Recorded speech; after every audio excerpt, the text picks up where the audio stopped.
Equilibrium पे कुछ question कराता हूं, फिर उसके बाद इक्विलिब्रियम पढ़ेंगे।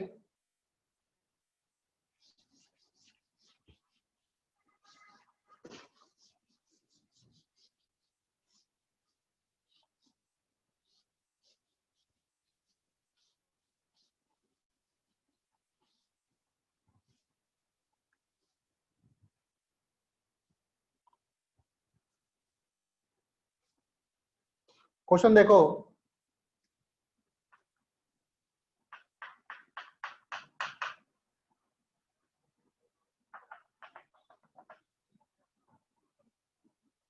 दो चार्जेस है जैसे Q1 Q2,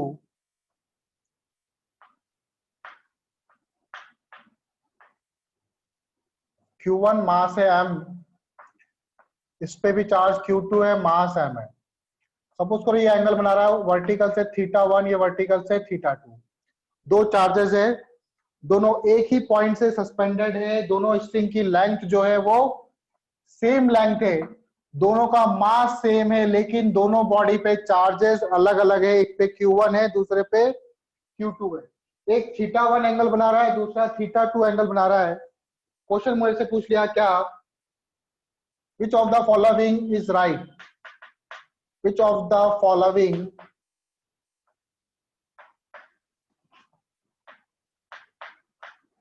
इज करेक्ट।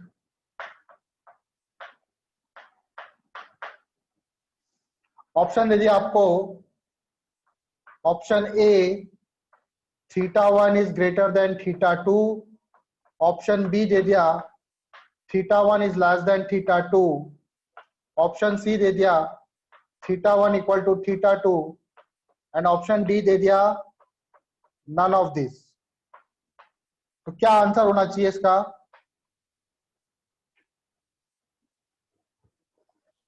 दो चार्जेस है which are suspended from a same point of thread of equal length.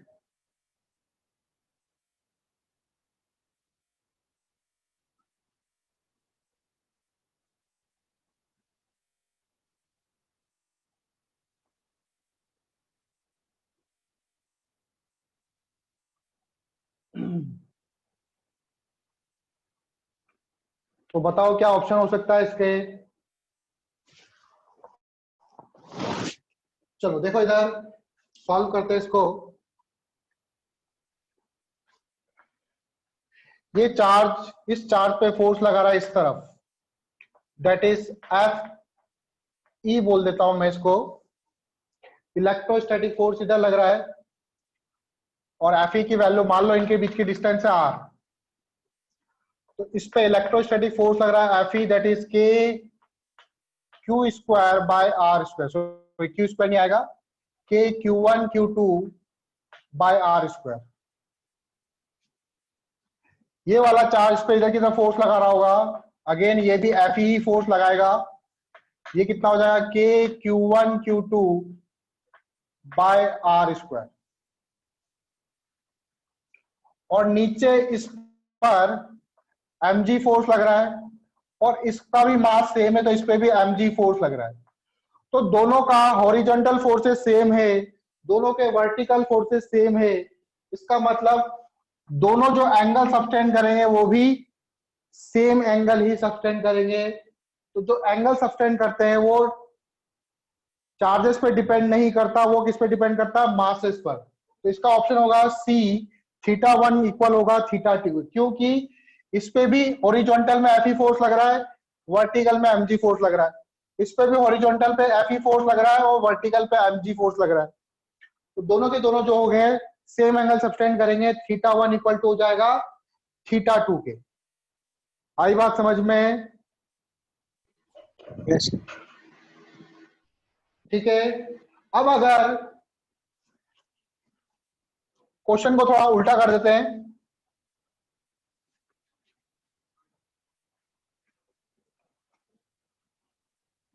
Question 2, इसी में बहुत सारे क्वेश्चन बनते हैं। मान लो ये चार्ज इस तरह से, इस पे चार्ज है, इसका मास है m1 और चार्ज है इस पे q, इसका मास है m2 और चार्ज है इस पे भी Q, दोनों पे सेम चार्जेस है, और आपको गिवन है कि M1 जो है वो ग्रेटर देन है M2 से। तो बताओ अब इस केस में कौन सा ऑप्शन राइट होगा? दोनों का मास अलग है, M1 उसका मास है M2, लेकिन दोनों पे इस बार चार्जेस सेम है। तो इस बार कौन सा ऑप्शन राइट होगा? सोच के बताओ। चलो देखो इधर, ये इस पे इधर फोर्स लगा रहा होगा, इलेक्ट्रोस्टैटिक फोर्स। कितनी वैल्यू होगी इलेक्ट्रोस्टैटिक फोर्स की? K Q square by R square. ये वाला चार्ज भी इस पर सेम फोर्स लगाएगा, क्योंकि जो इलेक्ट्रोस्टैटिक फोर्स होता है वो इक्वल और अपोजिट होता है, न्यूटन का थर्ड लॉ ओबे करता है। तो ये वाला चार्ज भी इसको सेम फोर्स से रिपेल कर रहा होगा। कितनी वैल्यू होगी? K Q square by R square. अब इसका वर्टिकल में देखो, वर्टिकल में इसका फोर्स होगा m1g, इसका वर्टिकल में फोर्स क्या होगा? m2g। कौन बड़ा है, m1g बड़ा है कि m2g बड़ा है? कौन सा फोर्स बड़ा है? m1g बड़ा है, क्योंकि m1g का मास, m1 का मास m2 से बड़ा है, तो m1g की वैल्यू ज्यादा आएगी। तो ज्यादा आएगी तो ये एंगल्स को ये कम करना चाहेगा। ये इस बॉल का मास ज्यादा है तो इस पर ज्यादा ग्रेविटेशनल फोर्स लगेगा, ज्यादा फोर्स लगेगा तो ये एंगल क्या होगा? कम होगा या ज्यादा होगा?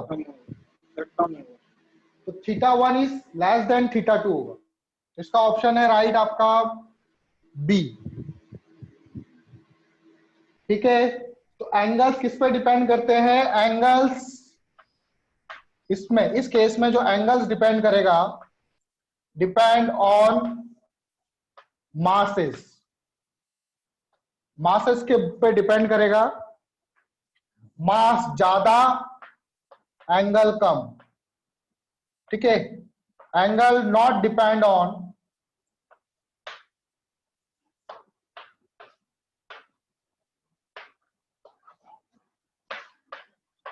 चार्ज पे, डिपेंड नहीं करेगा। एंगल जो है वो चार्ज पे डिपेंड नहीं करेगा। मान लो आप यहाँ पे Q1 ले लेते, यहाँ पे Q2 ले लेते और बोलते Q1 बड़ा है Q2 से, M1 बड़ा है M2 से, तो भी सेम रिजल्ट आता। तो भी क्या आता? सेम रिजल्ट आता। क्यों? क्योंकि दोनों पे इलेक्ट्रोस्टैटिक फोर्स की वैल्यू वही लिखते हैं, F K Q1 Q2 by R square. इस पे भी horizontal force K Q1 Q2 by R square. Charge चाहे छोटा हो या बड़ा हो, चार्जेस की वैल्यू दोनों पे सेम फोर्स लगेगा। हाँ, मास mg ये अलग अलग हो सकते हैं, दोनों का इलेक्ट्रोस्टैटिक फोर्स सेम होगा। आई बात समझ में? टॉपिक डालो अब, इक्विलिब्रियम ऑफ चार्जेस। तो दो तरह के इक्विलिब्रियम होते हैं, एक होता है स्टेबल इक्विलिब्रियम, एक होता है अनस्टेबल इक्विलिब्रियम। तो दोनों में क्या डिफरेंस है?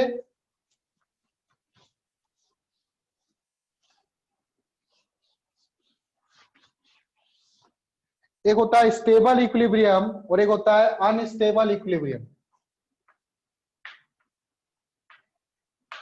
इक्विलिब्रियम ऑफ चार्जेस,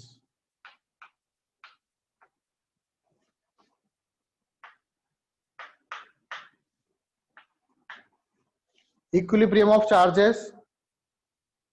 तो देखो स्टेबल इक्विलिब्रियम क्या होता है?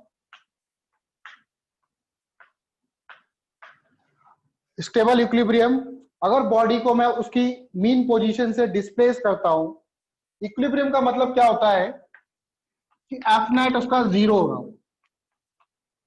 उस पर नेट फोर्स क्या हो? जीरो हो। तो उस पोजीशन को बोलेंगे हम लोग इक्विलिब्रियम पोजीशन, और बोलेंगे कि बॉडी जो है वो इक्विलिब्रियम कंडीशन पर है। स्टेबल इक्विलिब्रियम क्या होता है? अगर मान लो आपने वो जो बॉडी इक्विलिब्रियम पोजीशन पर थी, उसको मैंने अपनी पोजीशन से डिस्प्लेस करा, डिस्प्लेस करने पे वापस से अपनी पोजीशन पे आने की कोशिश कर रहा है, तो उसको बोलेंगे स्टेबल इक्विलिब्रियम। ठीक है, body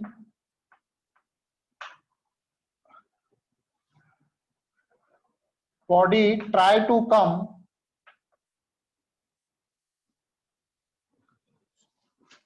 body again come to its mean position, उसको mean position बोलते हैं. Body again come to its mean position after displacing. After displacing, displace करने पर बॉडी वापस से अपने मीन पोजीशन पर आए तो उसको बोलते हैं स्टेबल इक्विलिब्रियम. अनस्टेबल इक्विलिब्रियम क्या होता है आपका? Body does not come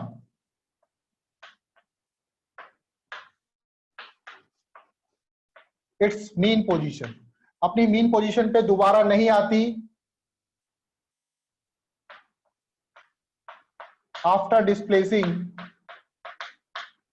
after displacing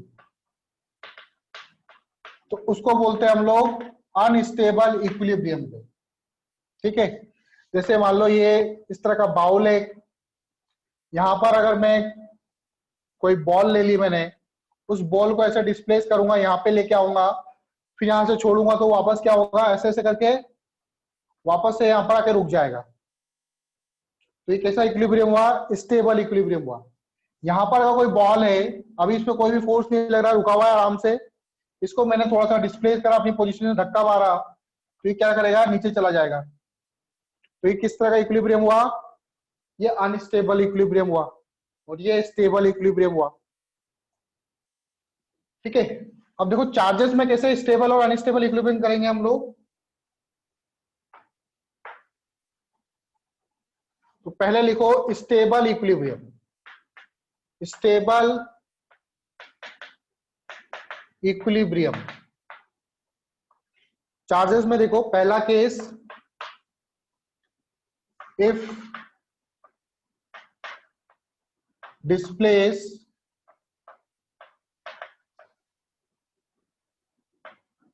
along line joining.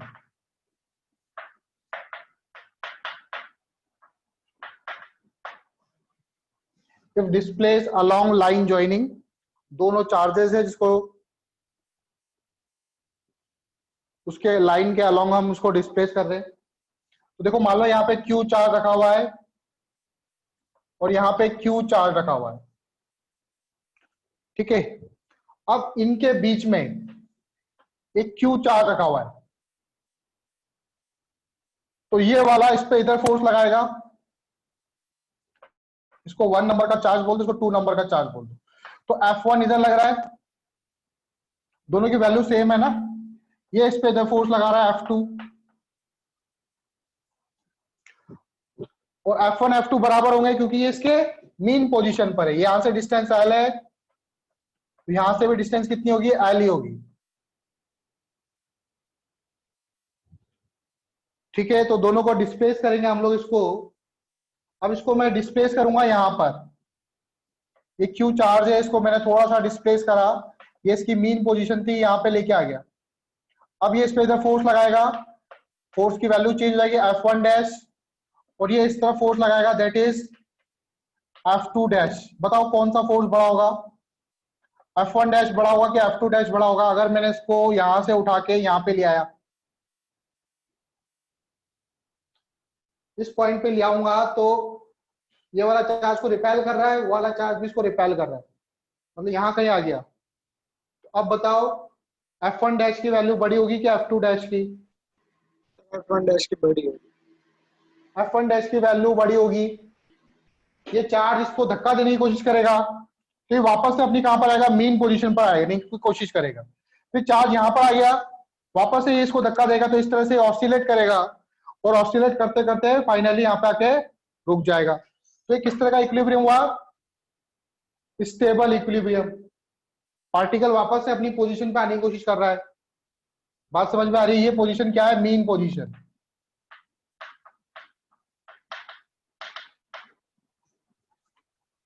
आया समझ में? Displace along line joining. Stable equilibrium का एग्जांपल दे रहा हूं मैं. यहां पे आप -Q और -Q भी ले सकते थे. अगर सारे के सारे माइनस चार्ज होते तो भी सेम कंडीशन होती. अगर सर अब डिफरेंट इसी में चार्ज ही हुआ तो? डिफरेंट चार्ज हुआ तो, डिफरेंट चार्ज भी होगा तो भी इक्विलिब्रियम पॉइंट आ सकता है, वही बताऊंगा मैं, ठीक है। अलग पॉइंट पे आएगा, ठीक है। If displace along axial line, if displace along axial line, axial line किसको बोलते हैं देखो, सॉरी ये तो था एक्सियल लाइन वाला, इक्वेटोरियल लाइन, इसको एक्सियल लाइन बोलेंगे जो अभी मैंने पढ़ाया, इसको बोलेंगे अब इक्वेटोरियल लाइन। इक्वेटोरियल लाइन के अलोंग, तो सपोज करो यहाँ पे क्यू चार्ज है, अगेन यहाँ पे क्यू चार्ज है, लेकिन अब मैंने जो यहाँ पे चार्ज लिया वो लिया माइनस क्यू, क्या लिया, माइनस में लिया, ये दोनों पॉजिटिव है और ये नेगेटिव है, दोनों के मिड पॉइंट पे लिया, तो ये इस पे जो फोर्स लगा रहा है, इसको 1 बोल दूंगा, इसको 2 बोल दूंगा। F1 किधर लगेगा, इसको अट्रैक्ट कर रहा है तो F1 इस तरफ लगेगा, और ये इसको अट्रैक्ट कर रहा है इस तरफ तो F2 इधर लगेगा।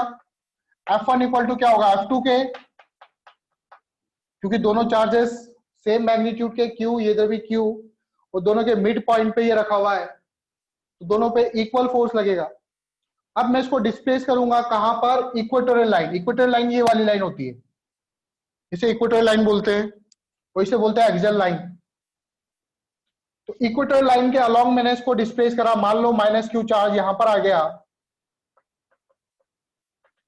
तो अब F1 फोर्स कैसे लगाएगा, F1 डैश ऐसे लगेगा कुछ, इसको अट्रैक्ट कर रहा है ना, तो ऐसे करके अट्रैक्ट करेगा, ये वाला चार्ज यहाँ पे चार्ज पहुंच गया तो ये इसको ऐसे अट्रैक्ट करेगा F2 डैश, तो इसका रिजल्टेंट किधर आएगा, F नेट इधर, तो ये वापस से क्या करेगा, इस तरह से ऑसिलेट करेगा, यहां पर भी सेम कंडीशन होगी, F1 डैश ऐसे लगेगा, F2 डैश ऐसे लगेगा, और ये ऑसिलेट करेगा, और ऑसिलेट करते करते यहां पर आके रुक जाएगा, ठीक है। तो वापस से अपनी मीन पोजीशन पे आने की कोशिश कर रहा है, तो किस तरह के इक्विलिब्रियम हुए, स्टेबल इक्विलिब्रियम के एग्जांपल दिए मैंने, आया समझ में। अनस्टेबल इक्विलिब्रियम में देखो, अनस्टेबल इक्विलिब्रियम बॉडी को डिस्प्लेस करेंगे तो बॉडी अपनी पोजीशन से, मीन पोजीशन से वापस दोबारा नहीं आएगी, डिस्प्लेस हो जाएगी कंप्लीटली। तो सेकंड है आपका अनस्टेबल इक्विलिब्रियम। अनस्टेबल इक्विलिब्रियम देखो,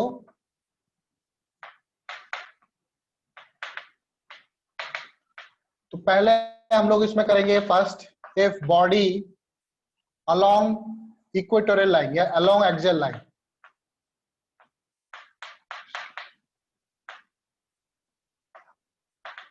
अलोंग एक्सियल लाइन अगर हम बॉडी को डिस्प्लेस करते हैं तब हमें अनस्टेबल इक्विलिब्रियम मिलना चाहिए। वो कब मिलेगा, मान लो यहाँ पे माइनस क्यू चार्ज है, यहाँ पे माइनस क्यू चार्ज है, यहाँ पे मैंने रखा प्लस क्यू चार्ज, ये इसको अट्रैक्ट कर रहा है अपनी तरफ F1, ये इसको अपनी तरफ अट्रैक्ट कर रहा है, दैट इज F2, ठीक है।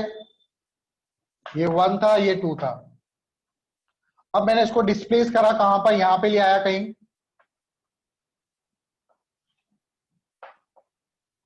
तो फोर्सेस भी चेंज हो जाएंगे, माइनस क्यू चार्ज आ गया यहाँ पर, तो इस पे फोर्स लगेगा F1 इस तरफ और F2 डैश, F1 डैश और F2 डैश। तो अब कौन बड़ा होगा, F1 डैश बड़ा होगा कि F2 डैश बड़ा होगा,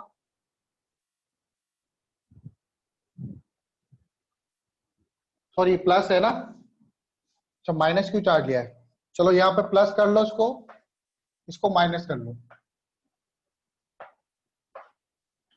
माइनस क्यू चार्ज को मैंने यहाँ पे डिस्प्लेस करा, मतलब ठीक है, तो फोर्सेस की वैल्यू चेंज हो जाएगी, ये इसकी मीन पोजीशन से यहाँ पे लेके आया मैं इसको, इतना डिस्प्लेस करा मैंने यहाँ पे, तो यहाँ पे जब चार्ज आएगा तो ये अब ये इस चार्जेस के नियरर आ गया, तो नियरर आ गया तो इसको ज्यादा फोर्स लगाएगा, इसको पहले से अट्रैक्ट करा था और इसके पास आ गया तो ज्यादा फोर्स लगाएगा। F1 डैश ग्रेटर देन होगा किससे, F2 डैश से, तो ये इस चार्ज को अपनी तरफ खींच लेगा, ठीक है। ये प्लस क्यू वाला चार्ज इस माइनस क्यू चार्ज को अपनी तरफ खींच लेगा, तो किस तरह का इक्विलिब्रियम हुआ, ये अनस्टेबल इक्विलिब्रियम। अब इसी में ही अलोंग इक्वेटोरियल लाइन चाहिए हमको, unstable equilibrium along equatorial line, along equatorial line चाहिए हमको।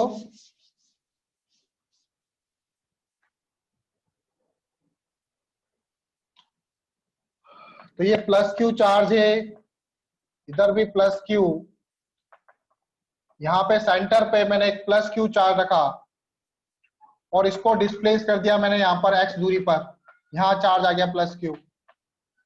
तो अब ये वाला चार्ज पे इधर फोर्स लगाएगा, दैट इज F1। ये वाला चार्ज पे इधर फोर्स लगाएगा, रिपेल करेगा, ये भी आपका F2।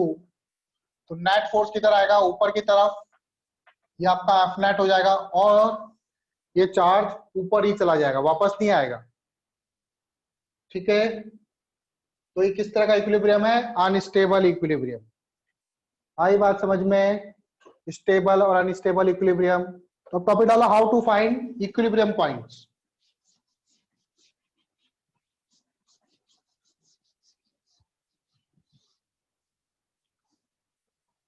Finding equilibrium position. Equilibrium position कैसे फाइंड करेंगे हम लोग,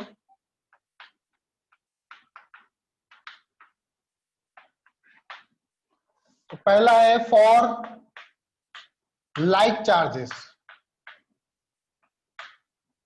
लाइक चार्जेस हो, या तो दोनों पॉजिटिव हो या दोनों नेगेटिव हो।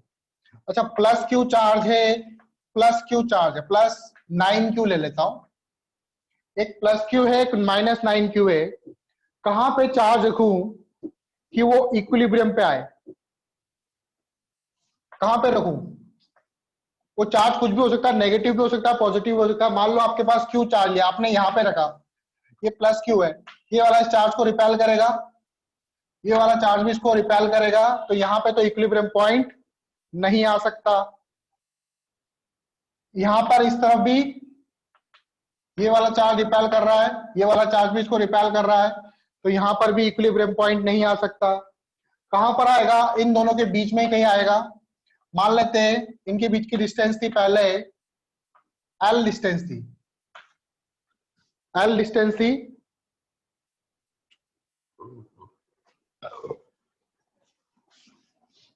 R ले लेते हैं, R डिस्टेंस थी, और मैंने मान लिया कि प्लस क्यू देखो यहां पे रखा, तो ये चार्ज को इधर रिपेल करेगा, ये चार्ज इधर डिस्टेंस रिपेल करेगा। ये चार्ज पे इधर फोर्स लगा रहा है F1, ये चार्ज पे फोर्स लगा रहा है इधर F2। अब इसकी पोजीशन कैसे निकालोगे, सपोज करो ये डिस्टेंस कितनी है L, तो ये कितनी हो जाएगी R minus L। Total distance कितनी है R, तो R माइनस L हो जाएगा ये। तो देखो इक्विलिब्रियम पॉइंट कैसे निकालोगे, F1 since Q is in equilibrium, Q जो है वो आपका इक्विलिब्रियम में है, तो F1 और F2 दोनों बराबर होंगे, F1 equal to F2। Net force 0 होता है इक्विलिब्रियम पॉइंट के लिए, तो F1 की वैल्यू क्या होगी, F1 की वैल्यू होगी Q bye L square. F2 की वैल्यू होगी K 9Q इंटू Q बाय R माइनस L का होल स्क्वायर।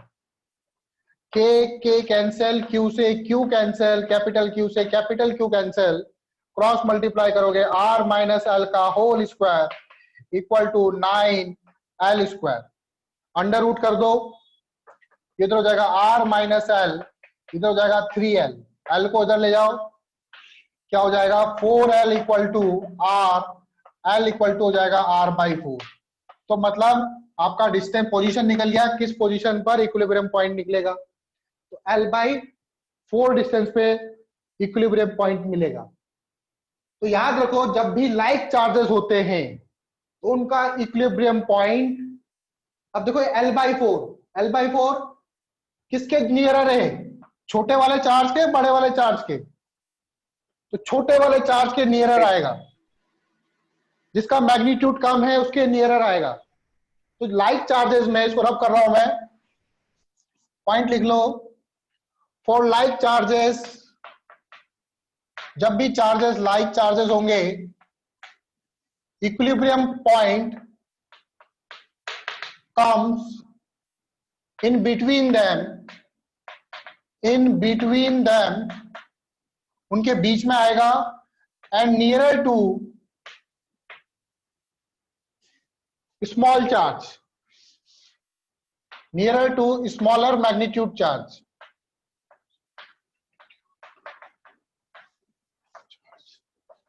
वो चार्ज जिसका मैग्नीट्यूड कम है उसके नियरर आएगा, ठीक है।